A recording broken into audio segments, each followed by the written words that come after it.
Hello বন্ধুরা, বং কুইজিনে আপনাদের স্বাগত। আজ আমি বানাবো পেপার চিকেন। চলুন কিভাবে বানিয়েছি আমি পেপার চিকেনটা দেখে নিই। আমি এখানে 500 গ্রাম চিকেন নিয়েছি। চিকেনটাকে রেগুলার পিসেসে কেটে নিয়েছি। ভালো করে ধুয়ে পরিষ্কার করে জল ঝরিয়ে রেখেছি। এখানে আমি ম্যারিনেট করে নেব। 1 টেবিল চামচ আদা রসুনের পেস্ট দিয়ে দিলাম। 1 টেবিল চামচ গোলমরিচের গুঁড়ো দিয়ে দিলাম। 2 টেবিল চামচ টক দই দিয়ে দিলাম। খুব সামান্য আমি হলুদ দিয়ে দিলাম, আপনারা হলুদ নাও দিতে পারেন। 1 টেবিল চামচ কাঁচা লঙ্কার পেস্ট দিয়ে দিলাম। পরিমাণ মতো নুন দিয়ে দিলাম। দিয়ে সব উপকরণগুলো ভালো করে মিশিয়ে নিলাম চিকেনের সঙ্গে। ঢাকাটা বন্ধ করে আমি 30 মিনিট সাইড করে রেখে দেব। একটা মশলা বানিয়ে নেব। ওভেনে কড়া বসিয়েছি, কড়াটা গরম হয়ে গেছে। 1/2 টেবিল চামচ ধনের গুঁড়ো দিয়ে দিলাম। কিছুটা গোটা গোলমরিচ দিয়ে দিলাম। 1/2 টেবিল চামচ জিরের গুঁড়ো দিয়ে দিলাম। 4টে এলাচ দিয়ে দিলাম। একটা দারচিনি দিয়ে দিলাম। দিয়ে শুকনো খোলা নাড়াচাড়া করে এটাকে নামিয়ে একটা পাউডার বানিয়ে নেব। আবারও কড়াতে আমি সাদা তেল দিয়ে দিলাম। বেশ কিছুটা পেঁয়াজ কোচানো দিয়ে দিলাম। পেঁয়াজটাকে নাড়াচাড়া করে নেব। বেশ কিছুক্ষণ পেঁয়াজটাকে ভেজে নিলাম।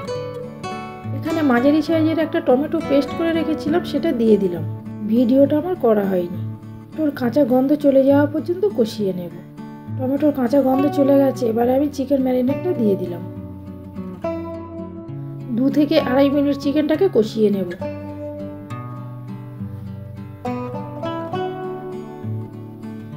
থেকে 2.5 মিনিট চিকেনটা কষানো হয়ে গেছে। বেশ কিছুটা কারি পাতা দিয়ে দিলাম। দিয়ে একটু উল্টে পাল্টে দেবো চিকেনটাকে। দিয়ে ঢাকা বন্ধ করে কিছুক্ষণ রান্না করে নেব। কিছুক্ষণ পরে দেখুন ঢাকাটা খুলে নিলাম, কতটা জল বার হয়েছে। এখানে আমি পরিমাণ মতো নুন দিয়ে দিলাম। পরে উল্টে পাল্টে ঢাকা দিয়ে দিলাম। এখানে আমি চিকেনটাকে বেশ কিছুক্ষণ কষিয়ে নেব। চিকেনটা বেশ কষানো হয়ে গেছে, তেলটা ভেসে উঠেছে। এবার আমি জল দিয়ে দিলাম। চিকেনটা 50% সিদ্ধ হয়ে গেছে, সেই বুঝে আমি জলটা দিয়ে দিলাম। এই ভাজা মশলাটা বানিয়েছিলাম, সেই মশলাটা থেকে 1 টেবিল চামচ আমি দিয়ে দিলাম। দিয়ে নাড়াচাড়া করে ঢাকা বন্ধ করে কিছুক্ষণ রান্না করে নেব।